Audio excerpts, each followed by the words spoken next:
Esaijian, and welcome to another episode of FortuneBuilders.tv.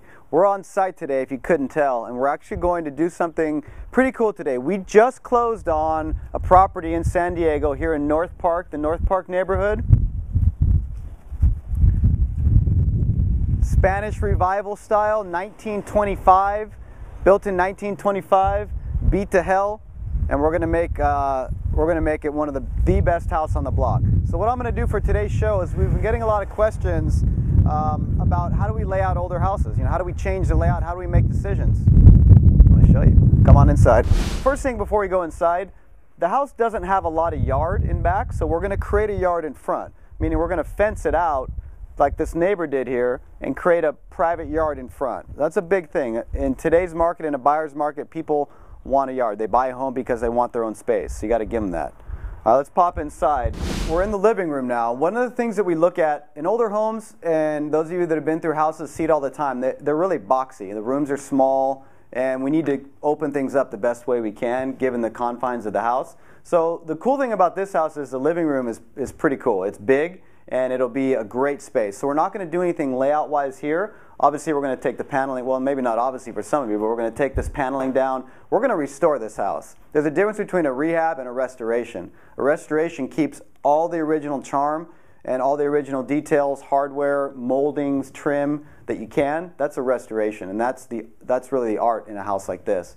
So then very typical of these Spanish-style houses, you walk into the home, living room, then you've got this cool little dining area, which actually is a good space. And we're going to leave this alone. Now, where we're going to focus our layout changes is in the kitchen and the bathrooms and then the master bedroom. So one thing we always like to do is open up space and create a great room when we can. Now, we don't want to change the charm of the house because 1925 homes built in the 20s have a lot of character and charm. But what we are going to do is open up this wall between the kitchen and the dining room. The important thing is you want to make it look like it was designed that way. So we keep this old trim. We're going to keep this header height, and we're going to come over and open this thing up and then drop down to a bar top countertop, which will look super cool. You'll walk in from where you're standing and you're looking right now, and you'll see right into the kitchen and this freaking badass kitchen we're going to put together. But we'll keep that trim, and then we'll make sure that the reveal on both sides matches up. All right, let's look at the kitchen. This is like uncovering buried treasure. It's like preserved in time. You can see this is old, dated, hasn't been lived in.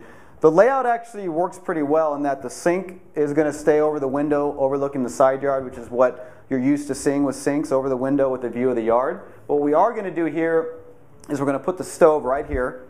Okay? What we're trying to do is create that triangle in the kitchen that people talk about between the sink, the refrigerator, and like the cooking area. So the stove is going to go here centered with a really cool hood. The refrigerator is going to go here. What's on the other side of this is a closet that we're going to push back. So the refrigerator will go here so it's flush, and then we'll run countertop all the way down and move that opening. So we'll have this really great functional space between the sink, the stove, and the refrigerator. Let's look at the master bedroom because that's the buying decisions room. The person that buys this house is going to use the master, and so we have to make that room really cool for them. So this is that closet that we're going to get rid of to make more room in the kitchen, and what we're going to do to create a bigger master bedroom, because that's where we're at right now, is where Craig's at, who's behind the camera today. He's standing in this kind of odd area that's going to now be the master bathroom and walk-in closet. Craig's trying not to run into anything, which I'm trying to make him do. So where Craig's standing right now, why don't you flip around, buddy?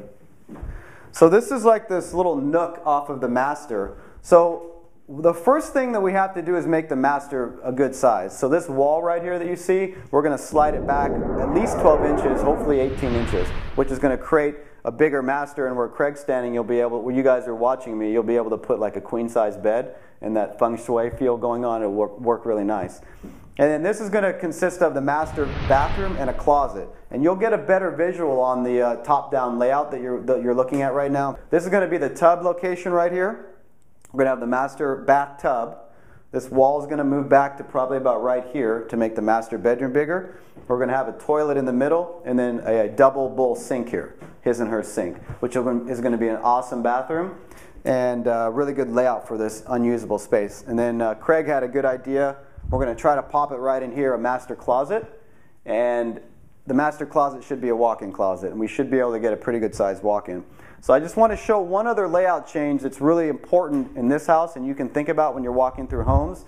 So this is the master bathroom, or was the master bathroom. The odd thing is it's kind of like a Jack and Jill's because it's got this door into this other really small bedroom. It's like, what are you going to do?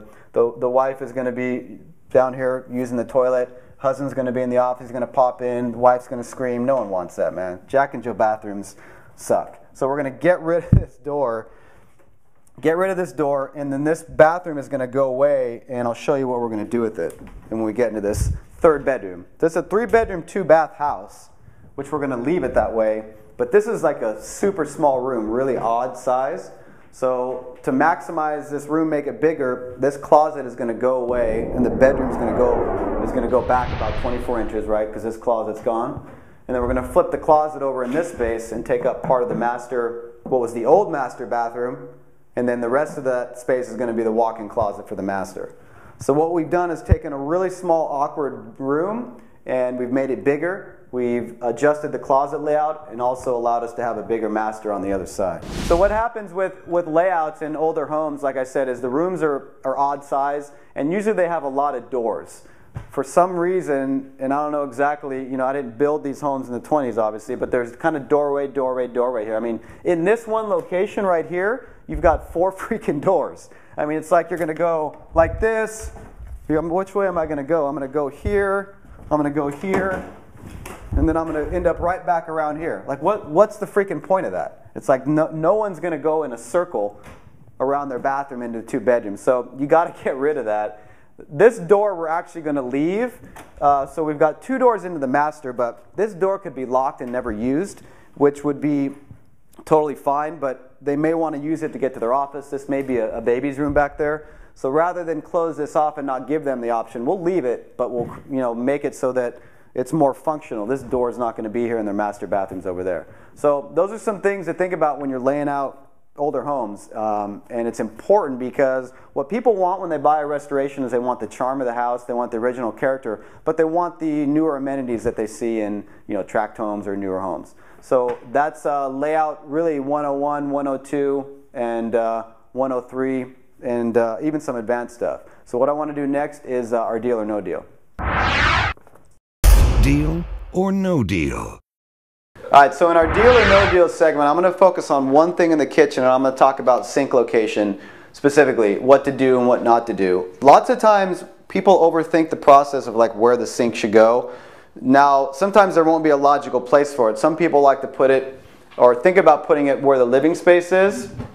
Craig's laughing because he brought that up as a suggestion. It's not a bad idea, but the truth of the matter is what people are used to with a sink and what is like the American dream is your sink with a window watching your kids play in the yard. That's like the total American dream, and so you want to provide that for people, and it works really well in this location, so we're not going to have to change it here, but think about that when you're moving the sink location or thinking about it. Really at the end of the day, having it over a window looking out in the yard is like, if you close your eyes, what you think about when you buy a home. Now the other thing that could go in this island would be like a stove if we weren't putting it here, but because the kitchen lends itself to a good stove location there, we're going to leave it. And you got to also understand the style of the house. In 1920s home, they wouldn't normally see the stove there. So you want to keep the integrity of the house, but specifically with the sink location, and I've done hundreds of houses, I recommend leaving it by the window, under the window, looking out over the yard. And the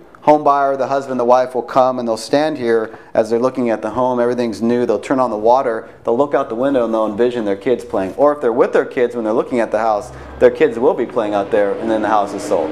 So deal or no deal, keep the sink over or under a window looking out at the backyard.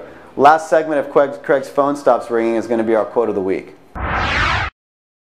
Quote of the week. All right, so quote of the week, I've gone back to the handy smartphone, and this is a good one. Winning as a team is better than anything. It's great to share success. Jim Harbaugh, who was a quarterback in the NFL and now a coach. I think that's great as it applies to real estate because real estate's a team sport. Anyone that you talk to or the investor that tries to do everything on their own is going to hate life, going to not enjoy their success as much. And at the end of the day, you need people around you to be successful in life. Real estate's no different, whether it's, you know, Craig behind the camera who does a lot of things for us, managing projects, taking properties from under contract to buying, whether it's Randy who helps sell properties and heads up sales, Stan who does acquisitions. I mean, I could go on and on with the team that we have in place at CT Homes and Fortune Builders. But treat your business as a team sport, whether or not they're employees of yours, even the realtors that you work with, the mortgage brokers, title and escrow, attorneys, all those people help make you better, and you want to celebrate your success with them, right? So we have a saying that many of you have heard, celebrate all wins, CAW. So I challenge you and encourage you to celebrate all wins in your business, because real estate's a team sport. I also want to remind you that to go to the YouTube channel for fortunebuilders.tv and subscribe, because we post videos there that don't make it out on emails. And let us know what you want to learn more about, because fortunebuilders.tv is for you, the viewer, and this show today was designed around a viewer request. So let us know what you want to learn more of. Download the existing and proposed layouts underneath this video. We'll see you on the next show.